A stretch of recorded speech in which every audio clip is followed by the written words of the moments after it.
Urakaza neza kuri inkuru icukumbuye. Tekereza gato kuri iyi shusho. Ikigo kinini cyo muri Leta Zunze Ubumwe za Amerika kinjiye ku isoko rya Repubulika ya Demokarasi ya Kongo. Kiguze imwe muri mines cyangwa mu birombe bikomeye cyane ku kayabo ka miliyoni 30 z'amadolari. Leta ya Amerika yishimiye cyane iyi ntambwe.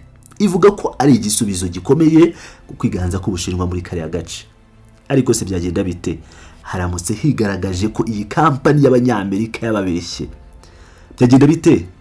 Ese iperereza rigaragaje ko uburambe bwose irata mu bucukuzi bw'amabuye y'agaciro ari ikinyoma cyambaye ubusa. Ibi si inkurumbarirano cyangwa filime, ni ukuri kweruye kwavumbuwe n'iperereza rishya ryakozwe n'ibiro ntaramakuru by'Abongereza Reuters rikira hanze amabanga akomeye mu ishoramari rya Leta Zunze Ubumwe za Amerika muri Kongo.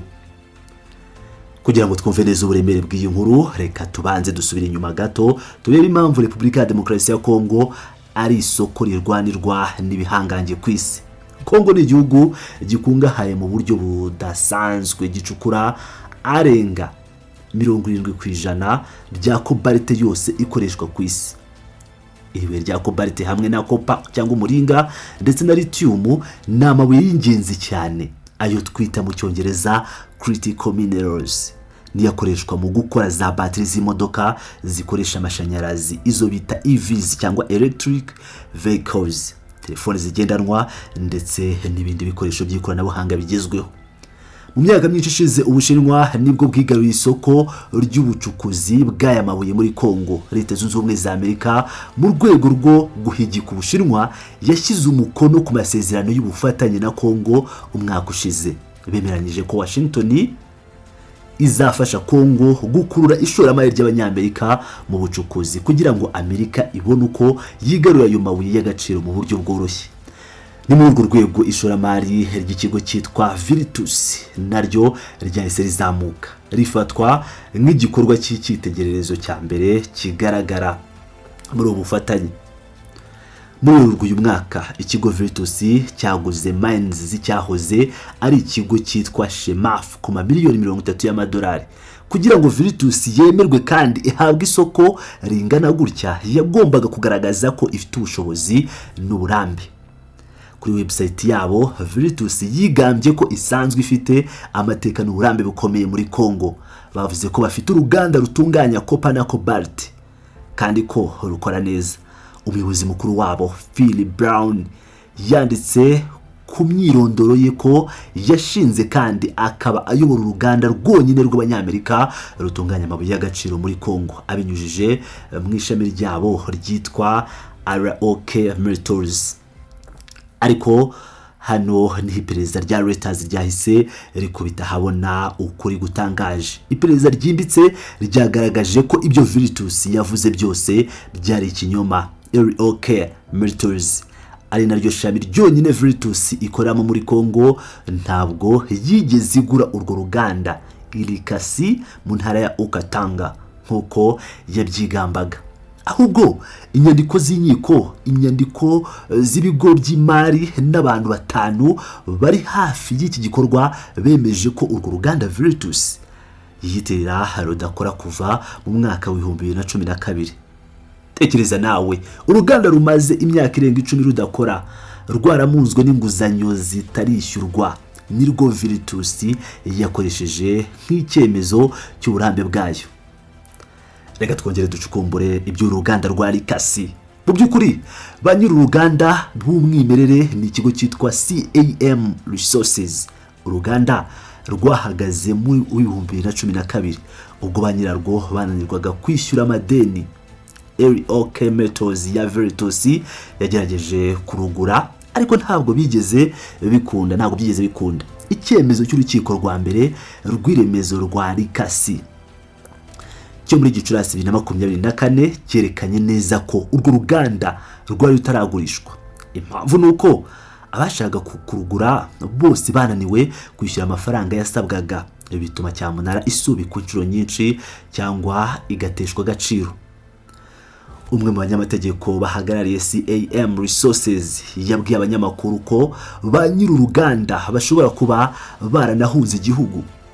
Banki y'igihugu itanga inguzanyo Sofide ari nayo ifite uburenganzira bw'ikirenga bwo kwishyuza CAM Resources yemeje rwose ko urwo ruganda rutigeze rugurishwa ndetse ko rukomeje kuba igisongo ntirukora. Nyamara nubwo byose byari bizwi mu nkiko kugeza hagati mu kwezi kwa Werurwe, website y'ikigo cyashinze Virtus yitwa VCO yakomezaga kwerekana ko AMERIKA Metals ifite uruganda rukora neza ruzatanga kopa yo ku rwego rwo hejuru. Ibi babikuyeho gusa nyuma y'iminsi mike Reuters ibahamagaye ibabaza ibibazo kuri ibi binyoma.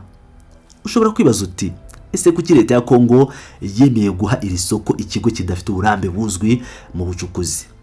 Igisubizo gishingiye ku mutekano n'amateka y'abayobozi ba Virtus. Virtus yobowe n'abagabo babiri b'abanyamerika bafite amateka akomeye mu gisirikare. Philip Brown n'umwe mu bahoze mu mutwe wihariye w'igisirikare cya Amerika uzwi nka Green Berets, naho mugenzi we Andrew Pausch yahoze ari umusirikare mukuru mu mutwe wa US Navy. Umuyobozi mukuru muri leta ya Kongo yavuze ko uburambe mu by'umutekano bw'abayobozi ba Virtus ari kimwe mu bintu byatumye Kinshasa ibaha icyizere. Ibirumvikana cyane iyo urebye context ya politiki iriho ubu. Washington iri gukora ibishoboka byose kugira ngo ibe umuhuza mu biganiro by'amahoro hagati ya leta ya Kongo n'u Rwanda. Bityo kuba abayobozi ba Virtus ari inzobere mu by'umutekano w'igisirikare byahaye Kongo icyizere ko bashobora kurinda izo mines zabo ziri mu burasirazuba bw'igihugu nubwo nta bumenyi buhagije bafite mu by'ubucukuzi bw'amabuye y'agaciro. Ikinyoma cya Virtus ntabwo cyagarukiye muri Kongo gusa, cyageze ni Washington kuko cyatumye babona inkunga y'ikigo cya Leta Zunze Ubumwe za Amerika gishinzwe iterambere mpuzamahanga USAID. Muri Kamena 2024 USAID yatangaje ko ihaye AMERIKA Metals inkunga ya miliyoni 2 z'amadolari, $2 million, kugira ngo yongere umusaruro. Icyo gihe USAID yesuye itangazo ivuga ko AMERIKA Metals ari uruganda rw'abanyamerika rutunganya kopa ilikasi. Ariko ibyishimo byabaye by'igihe gito. Inyandiko zerekana ko mu kwezi kwa Kanama 2024 y'inkunga yahise ihagarikwa. Impamvu umuntu wari uri hafi y'iki gikorwa yemeje ko USAID yamenye amakuru